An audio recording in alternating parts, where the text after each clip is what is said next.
Wait, he did what?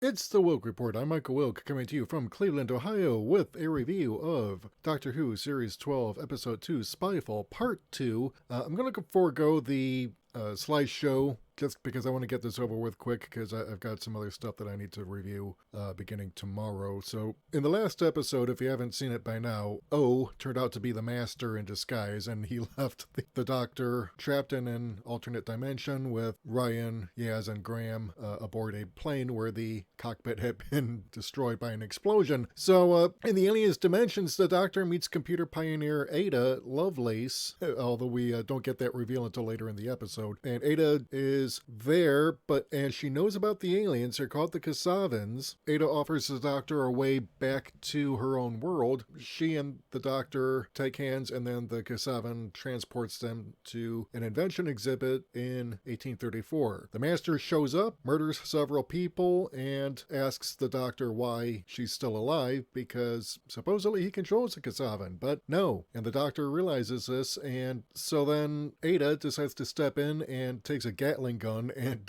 uses it to run distraction, wounds the Master in the arm, and manages to escape with the Doctor. And later they all meet back at the house of Charles Babbage. Now, I actually like this bit because it shows, because if you're familiar with Ada Lovelace and Charles Babbage came up with the first analytical engine, which was a forerunner to modern day computers. And Ada Lovelace was the Countess who saw the potential in this, and she was actually quite the mathematician herself. So, I mean, no slouch in the brains department. So, between the two of them, they basically are the parents of computers. Really nice historical reference here. The Doctor decides to summon a Kasavan via a figurine that is identical to one that we've seen in Daniel Barton's office in Part 1, is this little metal dancing figure. So she's hoping to return to the 21st century. Ada grabs the Doctor's hands as she teleports, and so she accidentally ends up with the Doctor in Paris during World War II in 1943, and they're rescued by British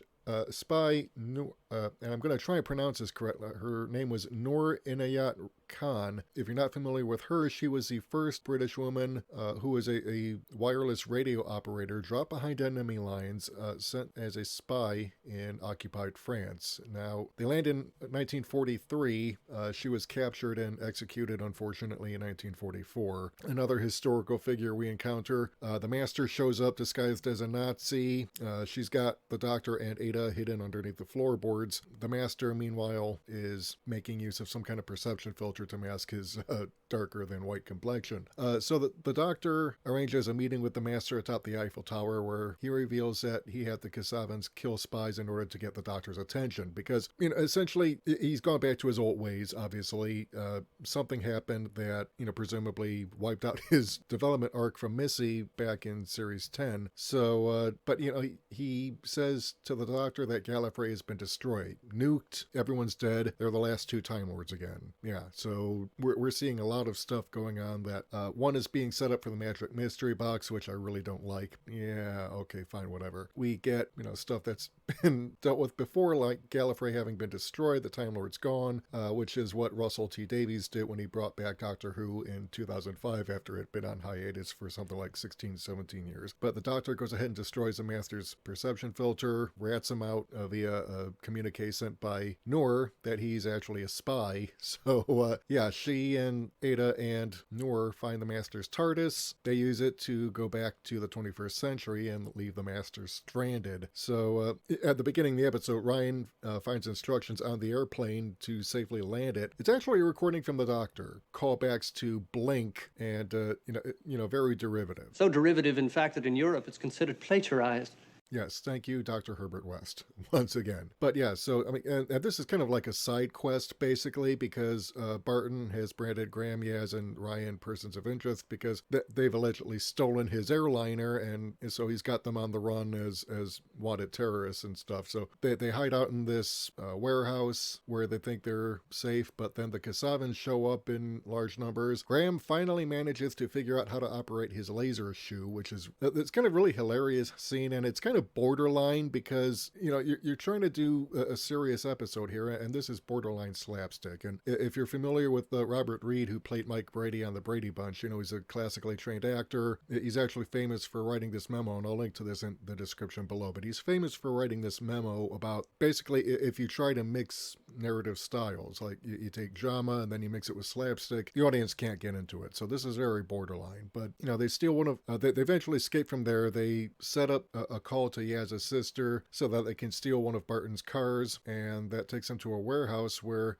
there's a figurine. They also find the corpse of Barton's mother, whom he's had murdered by one of the Kasavan. Yeah, so clearly this guy has mommy issues, as you'll see in the episode. So then he goes to a conference and reveals that the Kasavan will rewrite humanity's DNA to utilize its storage capacity. So yeah, there's something derivative of the Matrix. Yeah, we're seeing a few issues here with Chibnall ripping off a whole bunch of stuff and not even trying to be subtle about it. So the Master then shows up at the warehouse. He's been forced to live through the 20th century, 77 years without his TARDIS. He arrives in time to the figurine activating. Yaz is being pulled in to have her DNA written, except it fails. The doctor shows up. It reveals she went back in time and planted a virus inside it that would cause it to shut down. So then she exposes through her sonic screwdriver, because she recorded the conversation she had with him back in Paris, exposes the Master's treachery because the Master had planned to get rid of Barton and the Kasavan once he was done with them,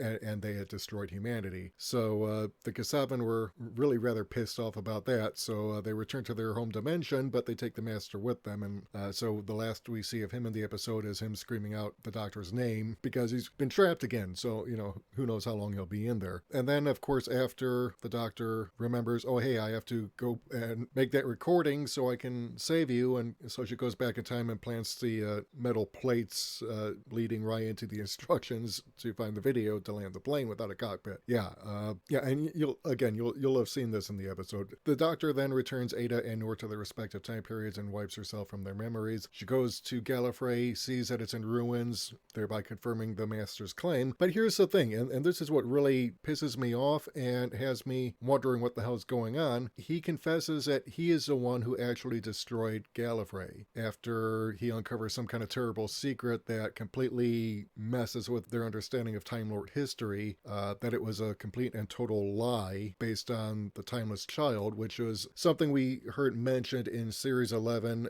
in the episode The Ghost Monument, where these sentient rags taunt the Doctor about her knowledge of the Timeless Child, and apparently it's some kind of race memory buried in every Time Lord's mind. Once the Doctor returns from Gallifrey, her companions kind of confront her and, look, we don't know anything about you, we want to know. So, the Doctor tells them, look, I'm a Time Lord, I'm from the planet Gallifrey that's in the galaxy of Castorbarus. I can regenerate my body every now and then, and, they ask if one day they can go see Gallifrey, and she says, maybe someday, but it's been destroyed. Yeah, this episode, like I said, it's really intense. It's got its moments. What I'm pissed off about, and I've made no secret of my hatred for the Magic Mystery Box, okay? If you look at the Cracked video on 5 Reasons Movies Suck, the guy says Jar Jar Abrams' Magic Mystery Box is actually the cheap shit that the magic store couldn't give away, so they threw it all into a box, claimed it was $50 worth of magic for only $15, when it's actually only $5 worth of magic, and you overpaid by $10. So it's a cheap marketing gimmick, okay? Stephen Moffat was infamous for employing this. Russell Davies to a lesser extent, but here's the thing about Davies, is that he actually had a payoff to his Magic Mystery Box, where the things that were set up throughout the series,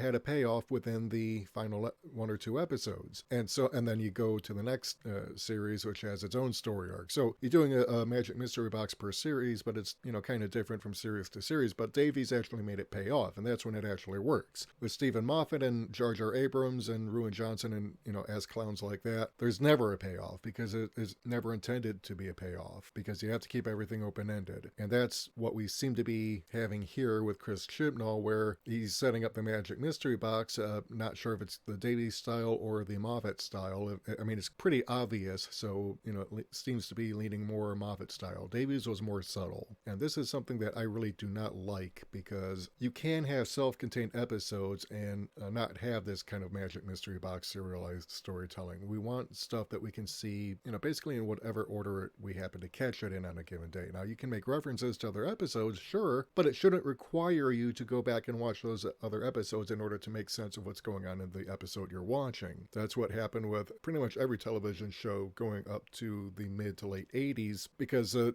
nature of syndicated television until that point was episodes usually got broadcast out of order when they were in syndication. So if you had a serialized series, it would make no sense because, you would be watching stuff out of order. And it wasn't until like the late 80s, 1990s that, stuff started to be broadcast in order in syndication so that you could actually watch a story from beginning to end. But you could actually still have that and make it work. And unfortunately, what we're seeing now is, this return of a serialized story arc that if it wasn't for Series 11 and how mediocre that was, I would have more confidence. Now, Chibnall, like I said, I liked Broadchurch. He did a very good job with that show, but, that was a completely different type of story. It was a murder mystery in the first series and second series, and it's a mystery in all three series of Broadchurch, but that was a whole completely different kettle of fish. And then Chibnall kind of brought that style of storytelling to Doctor Who, where it became more of a character study, but not really, because the character stories really didn't pan out, and Series 11 just ended up being a very weak series so far. But now we've got to return to form. Chibnall is starting big, but here's the thing. If you start big, you've got to end bigger. And I don't know if this is going to be Chibnall's last series or not. We've heard rumors last year that